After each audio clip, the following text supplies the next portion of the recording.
Hi, this is Jim and welcome back to my YouTube channel. Ito na nga post ni David Licauco sa FB 2024. At ito nga, parang sa ano to, ito sa Japan, ay napaka-cute na si David. Next naman ay yung sa Pulang Araw. At ito yung sa McDo, Stripes Run. Ayan si David tsaka si Barbie. At next naman ay si David Licauco sa gym. At David Licauco with Baby Jimin. At yan, David Licauco, Kuya Korea SM Clark. At ito sa Canada yata to guys. At yan, Canada ulit, si David. And another picture sa Canada. At ito naman ay sa Emirates. Si Barbie, tsaka si Julie Ver. At David at the birthday of his grandpa, Mr. C. At David at the wedding of his friend. At actually, mas gusto ko tong mga pictures na pinost ni David sa FB kasi wala si Sanya. At next naman ay post ng Philippine star. David Licauco is reportedly no longer together with his non-showbiz girlfriend. At ang ginamit nga nila ay yung picture na pinost ni Miss Joy Marcelo na confirmed David Licauco is single. At may pa-blind item nga dyan ng Alt GMA. So ito yung bulong sa akin. Mahadera pala ang ugali ng jowa. Ex na din daw ni actor na may kasamaan din ng ugali. Sa mga fans, kaya need pa na pala umamin na hiwalay para matulad sa recent cheating issue. True, maganda rin na umamin na si David kasi nga para hindi na kung sakali maisipan ng babae na maglabas ng sama ng loob niya, hindi na cheating kasi hiwalay na nga si. Kung sakali man ligawan niya man si Barbie, at least hindi na cheating ang lagay, di ba? At next naman ay post ni John Ross sa kanyang Instagram, "We love you big time, Miss Barbie Fortesa." Uy, parang gumanda lalo si Barbie sa paningin ko nung nawala si Jack. I still love Barbie na talaga, grabe. Solid na solid na. So, ayan na nga, the pretty Miss Barbie Fortesa. Enjoying her single era na ngayon. Dito may pa-video nga si Miss Barbie. Ganda pala nung flower sa set niya, no?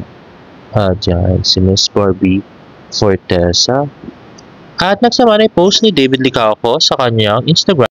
Ang sabi, chill lang, at nasa Tagaytay nga siya nito. Yan na nga, napak-cute na si David. At next naman ay post niya sa Twitter. Grabe yung emoji, natatawang pinagpapawisan, no? At nakasimangot pa ng konti si David dito.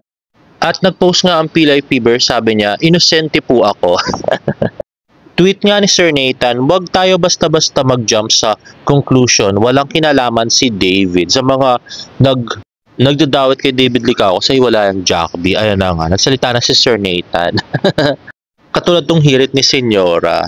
Kasi trending daw, David Licauco kumpirmadong hiwalay na sa non-showbiz girlfriend ayon sa IG story ng isang GMA executive na itong December. So, nirepost nga ni Senyora at sabi niya, "Ay, bahala kayo dyan. Nakikibasa na lang ako." At pati Buzz ay naka-comment din or nagpahayag din na, "Unahan na namin kayo, hindi po kami ang dahilan." At yun na nga, pati sa Abante ay na-feature yung cryptic post ni Tita Ami at saka ni ate niya na si Gabriel. Yung "Gusto ko happy ka." At itong post ni Tita Ami na, "Pasensya na po, nag-i-illusion lang po ako." Ayan na, "When the phone rings" at saka "That kind of love." At kaugnay nga niyan ay naglabas ng article ang Abante. Lumabas ang pagkagusto ni Mami Amy Fortesa, nanay ni Barbie Fortesa, kay David Licauco, ha? So sabi nga ni Papi Mavis, "Ngayon lang ako napadaan sa account ni Mami Amy Fortesa." Aba, pinagla-like ba naman yung comment na mas bagay daw ang anak niya NCD? Mami naman, isa ring dilulu. Kasi may nag-comment nga doon sa post niya, yung kay yung "When the phone rings." Ayan, "Hehe, love triangle po ba yan?" Ayun, ni-like niya. O, tapos, pati yung yung mga nag-heart. Pati yung apaka-supportive namang mami ni Mila. Tapos, "Mami, bet kita." At pati nag-comment na mas bagay talaga sila. Bagay din sa kanila, PH adaptation yan, Mami Amy. O, diba?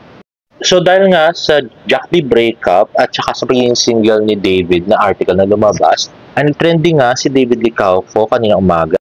At yung Barbie nag-trending at Jack Roberto. At hanggang ngayong gabi nga ay trending pa rin ang Jack Roberto, David Licauco at pati Barbie. Wala lang yung Fortesa pero Barbie Fortesa. Karamihan ng mga post dyan, guys. At next nga, Instagram story ni Miss Joy Marcelo, mahal ka namin, Barbie Fortesa. Ito naman ay post ng Honda Winner X ay napaka-cute na si David Licauco. Na bagay talaga niyo yung mga ganitong pormahan, no? Para siyang Mass Rider. At next naman ay post ng David's advocate. Prior to the success of Pulang Araw, David's management saw his potential to be the next important actor in the industry, honed to be the next Rudy Fernandez doing an action drama genre. Hence, a solo career runs this year. Solo means he'll be working outside the love team. At tweet nga ni Iba Dalisay, Hari ng Tondo series ni David Licauco at Beauty Gonzalez, Empire series kay Barbie to be confirmed sana. Suportahan natin itong mga Barda fans. Okay. So, ito pala yun, yung kay Marian, Bea, at kay Barbie, Empire, parang penthouse yata yung gagawin nila, guys. So, ang chika nga ay magiging kontrabida daw si Miss Marian Rivera kay Barbie at kay Bea. Pero syempre wala pang final details. At ito naman yung Hari ng Tondo ni David Licauco. At buti naman hindi si Sanya yung pinartner yun, no? Masasaktan na yung GMA. At next naman ay picture ng Abante News Online. May pasabog na chika na naman ang self-proclaimed pambansang marites na si Sian Gasa tungkol sa breakup ni Jack Roberto at ni Barbie Fortesa. At ito nga yung IG story niya. So yung pinost nga ni Tita Amy, no one knows how much you went through this year, but you stayed strong and did quit. I'm so proud of you. So, ang sabi ni Christian Gasa, ang chismis, may tinitira na daw na starlet si Guy. May nagsabi rin daw na may mayamang spongke daw si Guy, hindi babae, hindi rin lalaki, bading. Ang impormasyong ito ay hindi pa verified. Babalikan ko kayo kapag confirm na ang chismis. Grabe, pag na-confirm to ni Sian Gasa, talaga masisira yung pangalan ni Jack. Wala na siyang career, tapos masisira pa yung pangalan niya. Grabe. Anyway, next naman ay post ng Celebrity Hub, yung tweet daw ni Alt Inday Badiday. Sabi niya, Dear Reader, madalas palang maga ang mata ni actress kakaiyak dahil sa paulit-ulit na paloloko sa kanya ng jowa niyang aktor. Mananahimik na lang ba si actress o gugulatin na lang tayo na hiwalay na sila ni actor na kapit sa career ni actress? At tungatawang-tawa ako dito sa post ng angkas na to. Your ride was exceptional. Gayang-gaya ang post ni Barbie, no?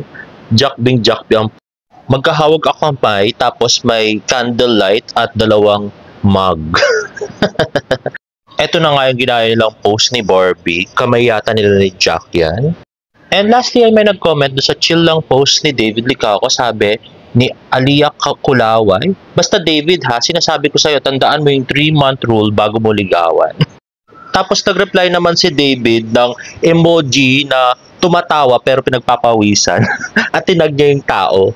At next nga post sa TikTok, top 1 na masaya ang bagong taon. Number 1, David Licauco. Unang blessing agad. Haha, laro. Hashtag David Licauco. At nag-comment nga si David na, haha, nice. At nag-comment yung creator ng Idol. Si Idol pala ito. Grabe, no? At ito nga na feature sa Lionheart TV. Grabe.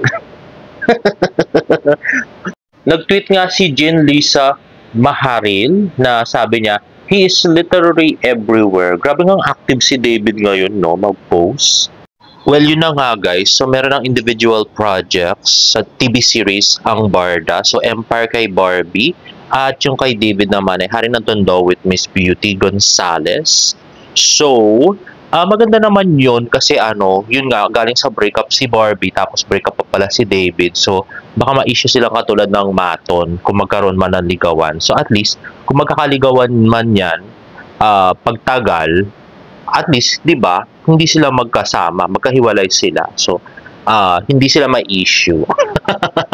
Anyway guys, if you like this video, please give it a thumbs up and please subscribe to my YouTube channel for more Barda updates. See you in my next vlog. Bye!